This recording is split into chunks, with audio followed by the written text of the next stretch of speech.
اب میں ملتمس ہوں علامہ عبدالرحمن صاحب سے سیرت غوث پاک پر مختصر وقت میں جامع کلمات کے ساتھ ان لوگوں کو فیض یاب کریں۔ اللہ رب محمد صلی اللہ علیہ وسلم نحن عباد محمد صلی اللہ علیہ وسلم بسم اللہ الرحمن الرحیم۔ حمد و صلاۃ کے بعد حضور قبلہ و کعبہ مرشد گرامی آپ جی سرکار دامت برکاتہم العالیہ کے حکم کے مطابق چند معروضات حضور سرکار غوث اعظم میرا محی الدین شہنشاہ بغداد سرکار جیلانی رضی اللہ تعالی عنہ کے حوالے سے عرض کروں گا۔ وقت انتہائی مختصر ہے، لہٰذا تیزی سے اپنی بات کو مکمل کروں گا۔ ہمارے آقا و مولا حضور سیدنا غوث پاک رضی اللہ تعالی عنہ آپ کا ارشاد گرامی ہے، لِكُلِّ وَلِيٍّ لَهُ قَدَمٌ وَإِنِّي عَلَى قَدَمِ النَّبِيِّ بَدْرِ الْكَمَالِ۔ آپ فرماتے ہیں کہ اللہ تعالیٰ کا ہر ولی کسی نہ کسی نبی کے رنگ کے اندر رنگا ہوا ہے، اور مجھ کو اللہ تعالیٰ نے یہ شان عطا فرمائی ہے کہ میں حضور نبی پاک صلی اللہ تعالی علیہ وبارک وسلم کے رنگ کے اندر رنگا ہوا ہوں۔ اور اگر اسی جہت سے دیکھا جائے تو حضور غوث پاک رضی اللہ تعالیٰ عنہ کی زندگی کے اندر نبی پاک صلی اللہ تعالی علیہ وبارک وسلم کی شانوں کی جھلک نظر آئے گی۔ ہمارے آقا و مولا صلی اللہ تعالی علیہ وبارک وسلم آپ کی رسالت عامہ ہے۔ فرمایا ارسلت الی الخلق کافہ، کہ مجھے اللہ تعالیٰ نے ساری مخلوق کی طرف رسول بنا کر بھیجا۔ اب اسی چیز کو حضور غوث پاک رضی اللہ تعالیٰ عنہ کی زندگی کے اندر دیکھیں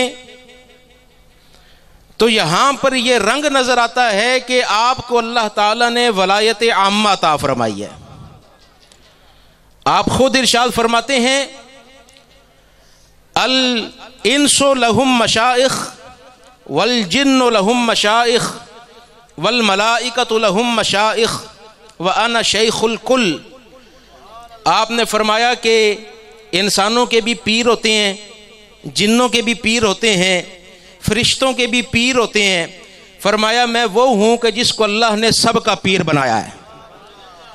اور پھر ایک موقع پر آپ نے یہ ارشاد فرمایا یا غلامو ان لم تعرفنی فاسأل عنی منکرا ونکیرا عند مجیئہما فی قبرک فیخبراک عنی۔ آپ نے ارشاد فرمایا کہ اے لڑکے، اگر تو یہ بات نہیں جانتا نا کہ میں کون ہوں، تو فرمایا کہ جب مر کر قبر کے اندر پہنچے گا وہاں پر منکر نکیر تجھ سے سوال کرنے کے لیے آئیں گے، تو ان منکر نکیر سے پوچھنا کہ میں کون ہوں، وہ تجھے بتائیں گے کہ غوث اعظم کون ہے۔ تو یہ حضور نبی کریم صلی اللہ تعالی علیہ وبارک وسلم کی رسالت عامہ جو ہے اس کا رنگ جو ہے وہ آپ کے اندر ولایت عامہ کی صورت کے اندر نظر آتا ہے۔ پھر حضور نبی کریم صلی اللہ تعالی علیہ وبارک وسلم، ہمارا یہ عقیدہ ہے، ہم اہل سنت و جماعت ہیں کہ اللہ تعالیٰ جتنی بھی نعمتیں ہم کو عطا فرما رہا ہے وہ اللہ تعالیٰ حضور کو عطا فرماتا ہے اور حضور آگے تقسیم فرماتے ہیں۔ لیکن کبھی آپ نے اس بات پر غور کیا کہ یہ ہم اپنے گھروں کے اندر جو نعمتیں اللہ تعالیٰ کی کھاتے ہیں یا جو اللہ تعالیٰ کا رزق ہمیں ملتا ہے یہ کس کی وجہ سے ملتا ہے؟ حدیث پاک کے اندر آیا کہ نبی پاک صلی اللہ تعالی علیہ وبارک وسلم نے ارشاد فرمایا بہم ترزقون، کہ یہ جو ابدال ہے نا اولیاء اللہ، ان کی وجہ سے اللہ تعالیٰ تمہیں رزق عطا فرماتا ہے۔ تو حضور قاسم نعمت ہیں اور اس تقسیم نعمت کا سبب اولیاء اللہ ہے، لیکن قربان جاؤں حضور غوث پاک رضی اللہ تعالی عنہ کے کہ ولایت حضور غوث پاک خود عطا فرماتے ہیں۔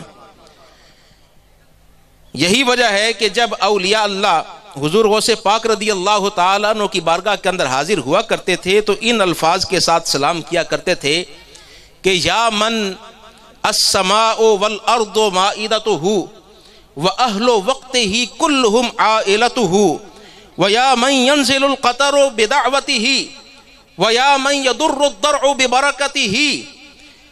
آپ کے پاس جب اولیاء اللہ حاضر ہوتے تو سلام کرتے ہوئے کہتے کہ آپ وہ ہستی ہیں کہ آسمان و زمین کے اندر جتنی نعمتیں ہیں وہ ساری کی ساری آپ کے دسترخوان پر موجود ہیں، اور جتنے بھی زمانے کے لوگ ہیں وہ سارے کے سارے رزق کھانے میں آپ کے محتاج ہیں۔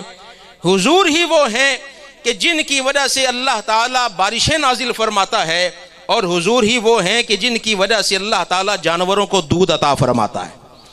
تو یہ رزق جتنا بھی ہم کھاتے ہیں یہ حضور غوث پاک رضی اللہ تعالیٰ عنہ کے در سے ہمیں ملتا ہے۔ اور پھر حضور نبی کریم صلی اللہ تعالیٰ علیہ وبارک وسلم آپ اپنی امت پر بڑے شفیق اور رحیم ہیں۔ اسی طرح حضور سیدنا غوث پاک رضی اللہ تعالی عنہ اپنے مریدوں پر بڑے شفیق اور رحیم ہیں، انتہائی شفقت فرماتے ہیں اپنے مریدوں پر۔ صرف ایک فرمان عرض کرتا ہوں کہ آپ نے ارشاد فرمایا انا لکل من عثر بہ مرکبہ من مریدی و محبی و اصحابی الی یوم القیامت آخذ بیدہ۔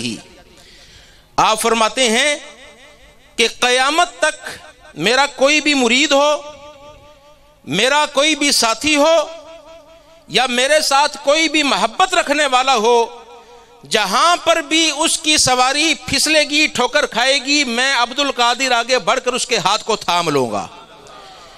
کلما عثر بہ حیا و میتا۔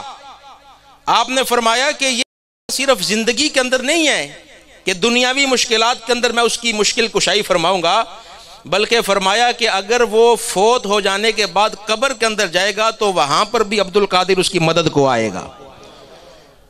آپ کا ایک فرمان ایک اور جگہ پر میں نے پڑھا کہ آپ ارشاد فرماتے ہیں کہ لو امکننی لدخلت مع كل واحد منكم في القبر وجاوبت عنه منکرا ونکیرا رحمتا وشفقتا علیکم۔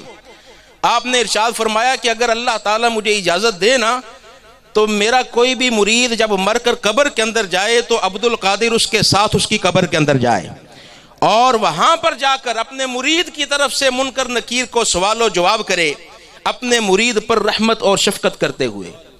تو یہ حضور غوث پاک رضی اللہ تعالی عنہ اپنے مریدوں پر بے انتہا شفقت اور محبت فرماتے ہیں۔ اور پھر اسی ارشاد میں آگے ارشاد فرماتے ہیں کہ فَإِنَّ فَرَسِي مُسَرَّجٌ وَرُمْحِي مَنصُوبٌ وَقَوْسِي مَوْتُورٌ وَسَيْفِي مَشْهُورٌ لِحِفْظِ مُرِيدِي وَهُوَ غَافِلٌ۔ آپ فرماتے ہیں کہ مجھ عبد القادر کا جو گھوڑا ہے نا اس کے اوپر زین کسی ہوئی ہے، اور جو نیزہ ہے وہ اپنے کاندھے کے اوپر میں نے سیدھا کیا ہوا ہے، اور جو تلوار ہے وہ میان سے باہر ہے، اور جو میری کمان ہے وہ کسی ہوئی ہے۔ کس لیے؟ فرمایا لحفظ مریدی، اپنے مرید کی حفاظت کے لیے۔ وَهُوَ غافل، لیکن فرمایا کہ مرید اس بات سے غافل ہوتا ہے کہ حضور غوث پاک کہاں کہاں اس کی مدد فرما رہے ہیں۔ اللہ تعالیٰ کی بارگاہ میں دعا فرمائیں کہ اللہ تعالیٰ حضور قبلہ کے تصدق سے حضور غوث پاک رضی اللہ تعالیٰ عنہ کی خصوصی نگاہ عنایت ہم گنہگاروں کو عطا فرمائے۔ وآخر دعوایا ان الحمد للہ رب العالمین۔